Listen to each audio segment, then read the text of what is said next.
ফিলিস্তিনের পতাকা উড়ছে। আমরা এই পেকুয়ার ময়দান থেকে ফিলিস্তিনের সাথে, আমার ভাইদের সাথে আমরা সংহতি প্রকাশ করছি। আমরা মুষ্টিবদ্ধ হাতকে উপরের দিকে করে আওয়াজ করে আমার সাথে সাথে পড়ুন, ফ্রি ফ্রি আল আকসা। একজন ভাই আমরা বাকি থাকবো না। হাত উঁচু করে প্যান্ডেলের সামনে পেছনে আকাশ বাতাস মুখরিত করে আওয়াজ করে পড়ুন, ফ্রি ফ্রি আল আকসা।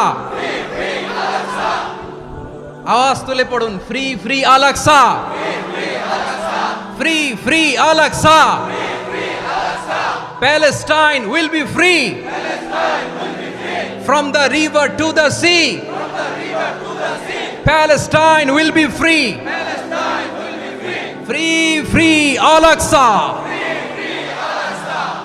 আল্লাহ আমার আল আকসার ভাইদেরকে মুক্ত করুক। মক্কা মদিনায় যে যেমনি আমরা নামাজ পড়ি, ওই পবিত্র মসজিদের পাশে যেন আমরা নামাজ পড়তে পারি। আল্লাহ তৌফিক দাও।